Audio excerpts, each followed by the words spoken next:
Great, so hi, this is Nick Williams. I'm sitting here with my friend of a long time, Chuck Spitzana. How are you doing, Chuck? Great, really good. Good. So you're back in July in the UK, and you're going to be giving talks and a workshop, or a talk and a workshop on your two books about emotional maturity. One called The Language of the Heart, the other called What Happy People Know. Now, this is obviously a huge subject for all of us, and I think a key distinction you made that I'd love to talk about to start with is, well, in your mind, what's the difference between feelings and emotions? Well, actually, Jung made this distinction, and when I read about this, I thought it was such a great distinction. Feelings are like gratitude and appreciation and love and those positive emotions that move us forward, whereas emotions are those reactions that come out of us, the fear and the anger and the hurt and all of those things. So there's a real distinction there. Because I was going to say most of us are okay with feelings, but I think some of us even have trouble with feelings, don't we? Even have trouble with the love and the gratitude and the joy. We even kind of resist those sometimes. Exactly. People get frightened because they're frightened that they'll change, they'll lose their identity, they'll lose control. Right. So you're going to be teaching us how to learn to deal with our feelings and how to allow the good stuff, as well as how to deal with our emotions, Exactly. Which is the stuff that we often suppress and that we don't even want to have a look at, or we feel so guilty because we keep kind of playing the same old emotions over and over again. To have emotional confidence allows you to give yourself fully, which brings partnership. Instead of, you move out of independence, so you become a good partner.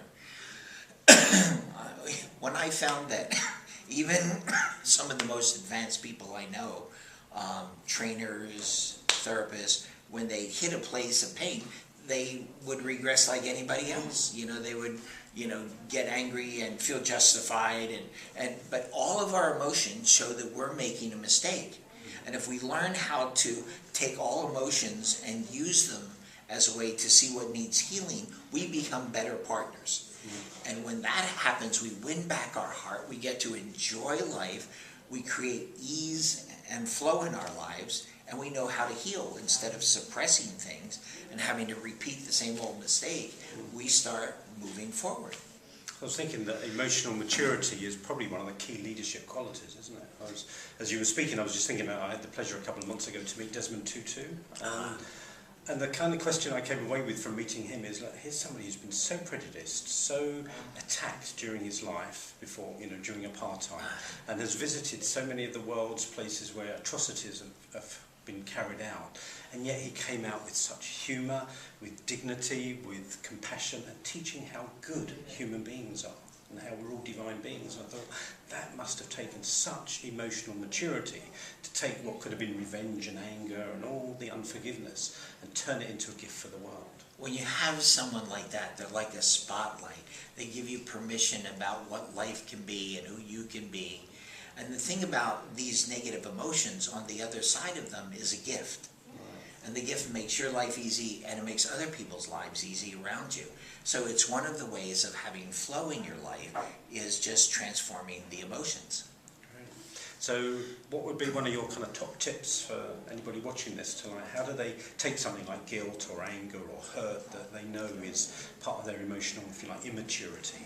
What would be your tip for beginning to transform it into a new cornerstone in their life? Well, the first thing is to realize that, okay, it's my emotions.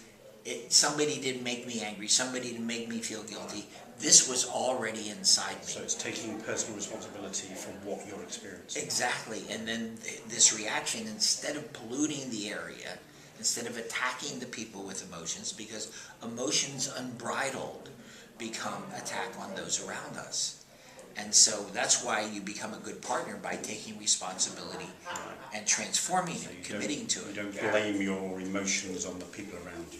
Exactly. So, I mean, there's so many different healing methods, but one would be you have this emotion and you just invoke the truth. You commit to the truth. You ask for the truth.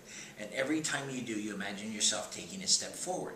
Now, sometimes the feeling gets worse because you've actually triggered an unconscious an iceberg. Explosion. But that's so good, because on the other side of it is this huge gift, probably a renaissance in your life. So you just keep committing to the truth, committing to step forward.